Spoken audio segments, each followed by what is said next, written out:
I painted a watercolor sky every day for the last 7 days. Not only did this strengthen my ability to paint skies, but I got excited about how quickly I could paint them. So if you're in a funk about your watercolor painting, or you're thinking about starting watercolor painting but are afraid to start, I'm going to show you how to paint a watercolor sky in under 10 minutes that you can use in virtually any outdoor scene. This is the first video in a 6-part series on how to paint watercolor skies on sunny days. The first sky I'm going to paint today is going to be a blue sky with wispy clouds. The brush that I'm going to use is a size 12 round sable. The first step is to put clear water onto the watercolor paper, and I will drop wet pigment into that so that it blends freely. What we want to do with watercolors, we want to leave some white, so that those will be our clouds. And what I have to do, and when you do this, you'll find that you have to tilt your head to be able to see where the water is. I'm imagining that the sunlight is coming from the left. So I will start with cobalt blue on the right and let that move with the water.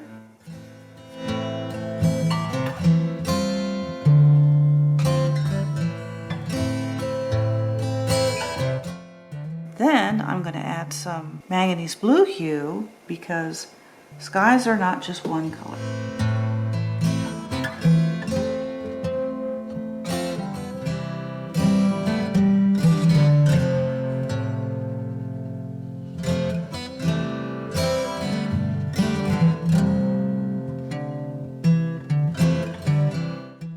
As we get closer to the horizon, the color of the sky fades.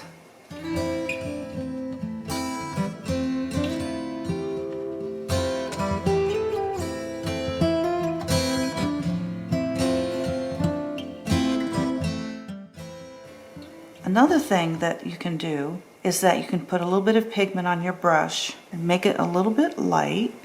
So I'll try to make that light here. And I'm going to move my brush in a horizontal fashion to try to get a dry brush effect. Now that's too heavy.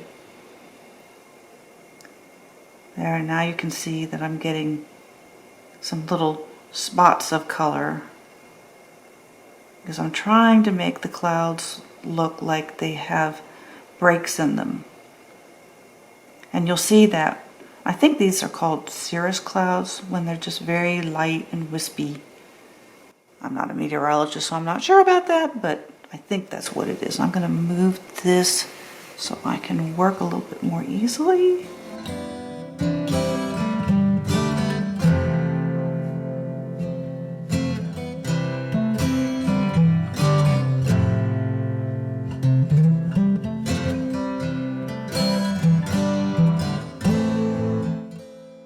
Now you see what happened here is, as I was dabbing, I picked up some wetter pigment, or it might have even just been water, and now it's blending into this cobalt blue and making a blossom, which can actually be kind of interesting. So I'm going to dab my brush dry a little bit and see if I can control that, although I kind of like what it's doing. See that? Well, I'm not going to mess with that. This is the surprise of watercolor. You never know when you're going to get an effect that you don't expect. And if I like it, I call it a happy accident.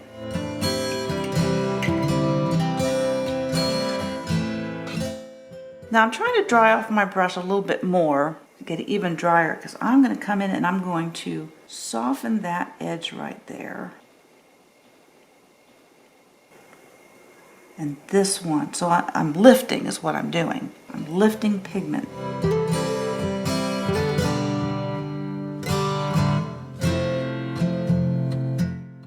And that's another technique that you can use to control the pigment on the page.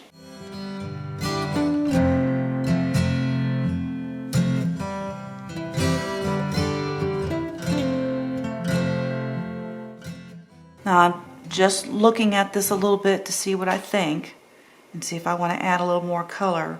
So here's where I would paint some land. This is wet, so I wouldn't do that at this point. But what I'm trying to do is I'm trying to have a darker value here and a lighter value going down the page. It didn't quite do that, so I'm going to actually add a little more pigment up here.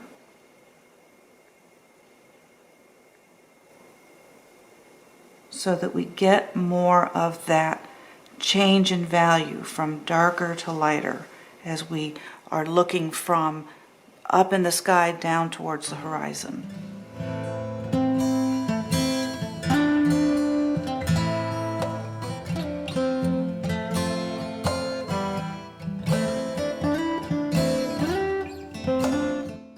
This is starting to dry, so if I put any pigment in there now, it's going to make a big blossom here. So if I go over it, I have to go over all of it. I think I will leave it. Let's just let the watercolor do what it's going to do. Here's the finished painting.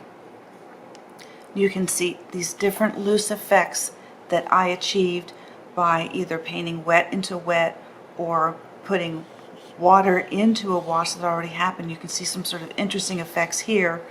I'm not sure how realistic that is, but it's certainly interesting, and these kinds of effects are not only interesting in skies, but they can be really interesting in foliage as well. I hope you try this, and if yours doesn't look like mine, that's absolutely fine. It could even be better. And don't hesitate to try again. I have repeated paintings and it really helps. If you have a failed painting, you can paint on the back. It's perfectly good, even though the grain's a little bit different, it'll be fine. To see how to paint cirrus clouds with a different kind of brush, check out this video.